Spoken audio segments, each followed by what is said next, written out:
इजाफा रिकॉर्ड किया गया, लेकिन अक्टूबर 2011 में 13.55% की कमी भी देखी गई बरामदात में।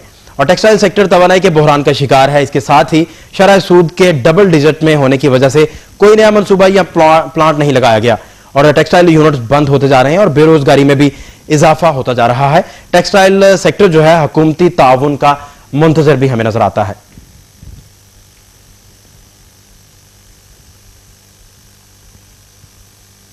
नाज़रीन, आपको बता रहे थे हम कि टेक्सटाइल के बहरान क्या हैं और अगर हुकूमत थोड़ी सी तवज्जो दे इस पर तो इसे बहरान से निकाला भी जा सकता है। आपको साथ साथ ये भी बताते चलें कि टेक्सटाइल ही के हवाले से हम अपने तजिया निगारों से भी अभी बात करते हैं।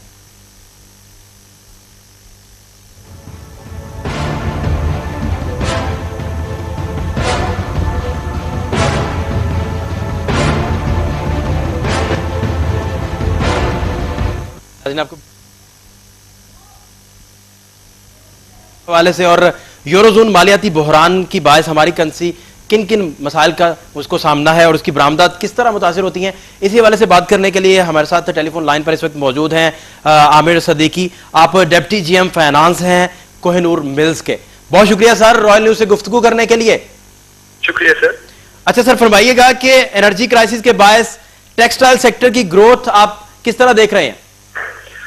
देखिए जी, एनर्जी क्राइसिस इस वक्त बहुत सीवियर है, जैसे आपके इल्म में है जी। तो बाबदा की जो है बिजली की लोड शेडिंग बहुत सीवियर है। इसके अलावा टेक्सटाइल सेक्टर को ज्यादा मसला गैस लोड शेडिंग से है, क्योंकि अक्सरियत जो प्लांट्स हैं इन्होंने अपने कैप्टिव पावर प्लांट्स लगाए हुए गैस बेस्ड, लेकिन इसमें से इनको 4 दिन जो है सुई गैस जो है वो प्रोवाइड नहीं हो रही होती जी। इसकी वजह से जो है इनका जो है cost of doing business, cost of production जो है बहुत ऊपर चली गई हुई है। राइट। और इनको जो है बाबदा की बिजली जिन यूनिट्स में नहीं अवेलेबल उनको फिर फर्नेस ऑयल पे स्विच करना पड़ता है, जिससे फर्नेस ऑयल का 17 रुपए का यूनिट बढ़ रहा होता है जी। और जिससे इनकी जो है कॉस्ट ऑफ प्रोडक्शन बहुत ज्यादा ऊपर चली जाती है। बिल्कुल सही। अच्छा सर, ये भी फरमाइएगा कि यूरोजोन मालियाती बहरान के बायस हमारी कौन सी बरामदात जो है सबसे ज्यादा वो मुतासिर हो रही है?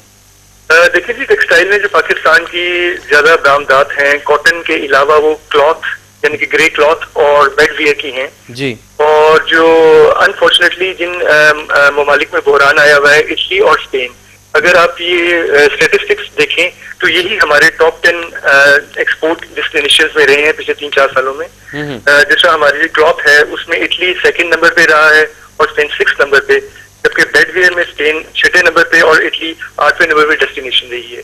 इन ममालिक में ये बहरान आया हुआ है, अगर इनमें एक्सपोर्ट्स हमारी कम हो जाती हैं तो उसका डेफिनेटली पाकिस्तान की जो है इंडस्ट्री पे बुरा असर पड़ेगा। सर आखिर में ये फरमाइएगा कि आप हुकूमत से किन इकदामात की अपील करते हैं कि जिनसे टेक्सटाइल सेक्टर को जो कम से कम कोई सपोर्ट मिल सके?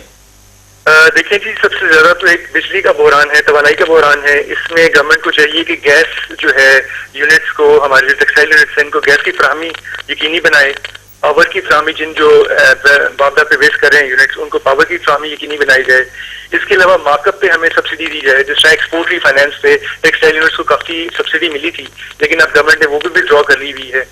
इसके अलावा रिसर्च एंड डेवलपमेंट ऐसा शोबा है जिसमें काम करके काफी जो है हम मजीद बेहतरी ला सकते हैं, जिसमें कॉटन की नई वेराइटीज और वैल्यू एडेड सेक्टर में मजीद काम किया जा सकता है। बहुत शुक्रिया। आमिर सदीकी हमारे साथ टेलीफोन लाइन पर मौजूद थे, deputy GM finance Kohinoor mills, और आपने तज्जिया दिया और बताया हमें कि एनर्जी क्राइसिस के बाद टेक्सटाइल सेक्टर की ग्रोथ वो किस तरीके से देखते हैं। और हुकूमत को उन्होंने ये भी कहा कि हुकूमत अगर कुछ पॉलिसीज अपनी ठीक करे और एनर्जी का बहरान उस पर अगर काबू पा ले तो बहुत ज़्यादा मसाइल जो हैं वो हल हो सकते हैं। आप देख रहे थे, हमारे साथ थे कि आमिर सदीकी डीजीएम हमारे साथ टेलीफोन लाइन पर भी मौजूद थे। आपको बताते चले कि इस वक्त रेहान नसीम हमारे साथ टेलीफोन लाइन पर मौजूद हैं। रेहान नसीम जो है वो वाइस प्रेसिडेंट है फैसलाबाद चैम्बर ऑफ कॉमर्स के। सर बहुत शुक्रिया रॉयल न्यूज से गुफ्तगू करने के लिए। जी थैंक यू वेरी मच जी। अच्छा सर, फरमाइएगा कि अक्टूबर में बरामदात में कमी देखी गई है और इसकी बुनियादी वजूहात आप क्या देखते हैं? जी बुनियादी वजूहात तो जैसे सबकी नॉलेज में है, सबसे बड़ा मसला एनर्जी क्राइसिस का है जी। और इस पे गवर्नमेंट बिल्कुल कोई तवज्जो नहीं दे रही जी। आपके सामने है कि first time in the history के ये पहली बार इन्होंने हेलो जी जी जी सर हेलो जी जी आप हम आपको सुन पा रहे हैं। रेहान नसीम साहब, रेहान नसीम साहब आपको हमारी आवाज आ रही है? मुझे आपकी आवाज आ रही है, आपको आवाज आ रही है मेरी? जी बिल्कुल बिल्कुल रेहान साहब आप ऑन एयर जा रहे हैं, बात कीजिए। बता रहा था आपको, सबसे बड़ा मसला एनर्जी क्राइसिस का है पंजाब के अंदर। आप देख लें कि जो गैस की बंदिश है, पहली बार हिस्ट्री में हुआ है कि गर्मियों के अंदर भी इस बार बंद रखी है जी। आप देखें तो इस साल की जो एवरेज है कि 163 दिन के करीब गैस बंद रही है अभी तक जी। और आप मुझे बताएं कि जो इंडस्ट्री 365 दिन के लिए लगाई गई हो, वो 163 दिन उसमें से गैस उसको ना दी जाए, आप खुद ही देख ले कि इंडस्ट्री का क्या हाल होगा और एक्सपोर्ट खुद ब खुद हर्ट होगी। आपके सामने है कि अब तक अगर हम नवंबर तक के फिगर्स लेते हैं तो तकरीबन होम टेक्सटाइल की एक्सपोर्ट 25% के करीब कम हो गई है। और जिस तरह गवर्नमेंट ने अभी एक बड़ा अहमकाना मैं समझता हूँ फैसला किया, जो 4 दिन बंदिश की है अभी पंजाब के अंदर इंडस्ट्री को, उससे जो नुकसान होगा और ये एक्सपोर्ट मैं एक्सपेक्ट करता हूँ अगर गवर्नमेंट ने फौरी तवज्जो दी तो 30 से 35% तक डाउन पे चली जाएगी एक्सपोर्ट। वो सेक्टर जो कि आपको $20 बिलियन तक का अर्निंग दे सकता है ज़र मुबादला का, अगर हम उसी पे तवज्जो नहीं देंगे तो आप खुद ही सोच ले कि हमारी इंडस्ट्री का हाल क्या होगा, हमारे एक्सपोर्ट का हाल क्या होगा। और गवर्नमेंट को फौरी तौर पे तवज्जो देनी चाहिए। और जो हमारे साथ कमिटमेंट किया था प्राइम मिनिस्टर ने कि पंजाब के अंदर जो गैस है वो इंडस्ट्री को सिर्फ 2 दिन बंद होगी, तो गवर्नमेंट उस पर कोई अमल दरामद नहीं हो रहा। हमारी अपील है आपके वसातत से ही कि इसको फौरी तौर पर जो फैसला प्राइम मिनिस्टर का था उस पर अमल दरामद किया जाए। अच्छा रेहान नसीम साहब, ये भी फरमाइएगा कि ऐसी कौन सी मसनूआत हैं जिनमें कमी आई है? जी, ये सबसे ज्यादा कमी तो होम टेक्सटाइल में आई है, बाकी तो सब सेक्टर्स में आई है, लेकिन सबसे ज्यादा कमी होम टेक्सटाइल में आई है। टॉवल्स में कमी आई है, बेडशीट में तो ऑब्वियसली होम टेक्सटाइल का ही पार्ट है, उसमें कमी आई है। यान की एक्सपोर्ट तो ऑब्वियसली वो नो डाउट वैसे ही कम हो गई है, लेकिन ओवरऑल जो टेक्सटाइल में अगर ओवरऑल बात करूं तो 20% के करीब कमी आ चुकी है अभी तक। अच्छा रेहान नसीम साहब, आखिर में यह भी फरमाइएगा कि इंटरनेशनल मार्केट में पाकिस्तान जो गुड्स हैं, मसनूआत हैं, उनकी क्वालिटी इंडियन और चाइना की निस्बतन कैसी है? देखिए जी, क्वालिटी वाइज तो no doubt we are the one of the best, specially in home textile की अगर मैं बात करूं, हमारा कोई कंपटीटर नहीं है। लेकिन हमें जो सबसे ज्यादा नुकसान हो रहा है वो हमें एनर्जी क्राइसिस की वजह से ही हो रहा है। जैसे मैंने आपको बताया कि ये टेक्सटाइल इंडस्ट्री जो पाकिस्तान की है, ये आपको $20 बिलियन तो मिनिमम ज़र मुबादला दे सकती है अगर इसको फुल कैपेसिटी पे चलाया जाए। आप देखें लास्ट ईयर अगर 14 बिलियन की एक्सपोर्ट हुई थी, जिसमें से आपके सामने है कि अगर हमें गैस ही 163 डेज बंद है, आप खुद सोचे कि अगर वो पूरी हमें गैस की सप्लाई दी जाती तो क्या हम $20 बिलियन करना कोई मुश्किल काम था?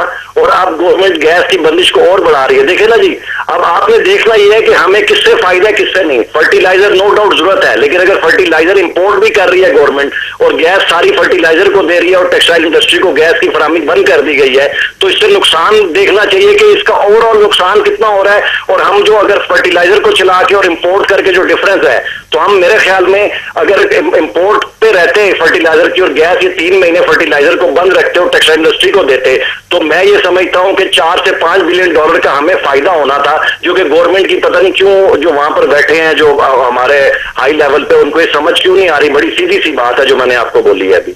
बहुत शुक्रिया Rehan Naseem, vice president Faisalabad chamber of commerce.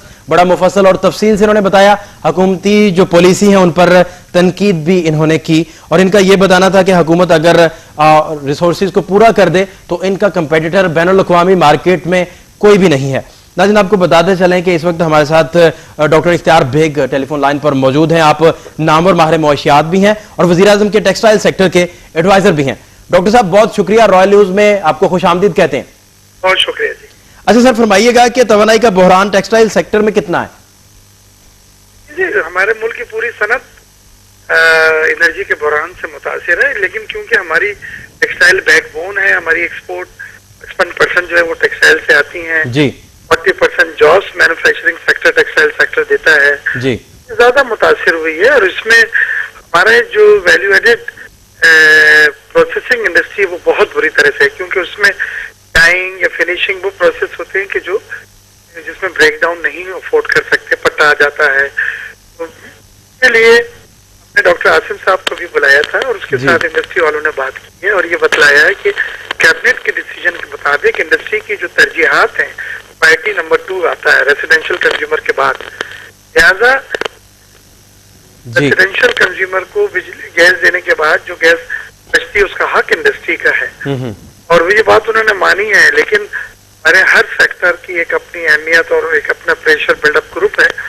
वो अभी सीएनजी वाले बुलवा लेते हैं, हालांकि सीएनजी के लिए एक अल्टरनेटिव फ्यूल मौजूद है, पेट्रोल या डीजल, जबकि इंडस्ट्री के लिए जो है वो गैस जो कैप्टिव पावर पे दूसरा ऑल्टरनेटिव फ्यूल नहीं है जी। ये हमें तय करना है कि ये कुदरती दौलत जो है इसको हम ज्यादा से ज्यादा इफेक्टिव मौसर तरीके से हाँ यूज कर सकते हैं, और इंडस्ट्री यकीनन वो प्रायोरिटी जो होती है वो सबसे आगे होती है।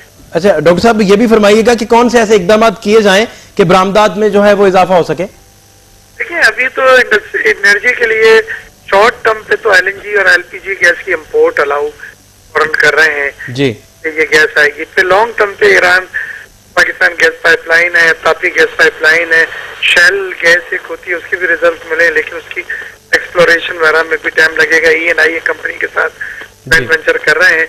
खरकोल जो हमारी उम्मीद है बिजली का पैदा करना, एनर्जी की नीड्स पूरा करने के लिए हमारी मदद कर सकता है, लेकिन ये सब लॉन्ग टर्म प्रोजेक्ट्स हैं। डॉक्टर आसिम ने भी ये कहा कि 2 विंटर जो है मजीद हमारे लिए तकलीफ जो है वो हमें उठानी पड़ेंगी और चैलेंजेस का सामना करना पड़ेगा।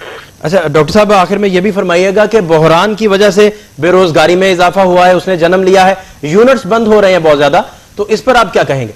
यकीनन जब एक तो नई सरमाकारी रुक गई है जी, नई सरमाकारी न होने की वजह से लाजमतों के मौके महदूद हो गए हैं, जो इंडस्ट्रीज बंद हो रही हैं वो लोगों को निकाल रही हैं जी, वो बेरोजगारी में इजाफा हो रहा है, तो ये सब चीजें आपकी माशत पे और सोशल इश्यूज को जन्म दे रही हैं। और मैं ये समझता हूँ कि बड़ी बदकिस्मती थी कि हमने पिछले 8-10 सालों में डिमांड एंड सप्लाई गैप को कम करने की कोशिश नहीं की, लेकिन अब हुकूमत इक़दाम न सिर्फ कर रही है बल्कि एग्रीमेंट मुख्तलिफ उनके मुआहदे साइन हुए हैं जिसके तहत आने वाले वक्त में नजर आ रहा है कि हमको गैस की या पावर की सप्लाई जो है उसमें इजाफा होगा और ये डिमांड सप्लाई गैप में कमी आएगी। बहुत शुक्रिया। डॉक्टर मिर्जा इख्तियार बेग, नामवर माहिर मुआशियात और वज़ीर आज़म के टेक्सटाइल सेक्टर के एडवाइजर थे, हमें बता रहे थे कि यहाँ जो मामला हैं उन्हें सुधारने के लिए और बेहतर करने के लिए एनर्जी क्राइसिस से निकालना होगा और हुकूमत को ऐसी पॉलिसीज जो हैं उनको अवेजा करनी होगी जिससे मार्केट का कुछ बेहतरी भी हो जाए। और आपको जाते जाते इंडेक्स भी बताते जाएं क्योंकि प्रोग्राम का टाइम हमारा जो है वो खत्म होने को जा रहा है। आपको बताते जाएं कि KSE 100 इंडेक्स इस वक्त 121.84 कमी के साथ हमें ट्रेड करता हुआ दिखाई दे रहा है और इसकी जो 11,250.37 पर यह ट्रेड कर रहा है। और आपको साथ साथ ये भी बताते चलें कि आज अब तक 281 कंपनीज के शेयर में ट्रेड हुई है, 22 में जो है वो कोई तब्दीली नहीं है उनके शेयर प्राइस में और 178 में कमी वाक़या हुई है और 81 में जो है वो अच्छा खासा इजाफा देखने को मिला है। नाज़रीन, आपको बताते चले कि आप अपनी राय हमें ईमेल भी कर सकते हैं royalnews.tv पर और आपको यह भी बताते चलें कि आज का सारा प्रोग्राम जो है इसका फीडबैक हमें royalnews.tv पर आप लाजमी लिखिएगा। इस वक्त मुझे दीजिए इजाजत, अल्लाह ने के बाद।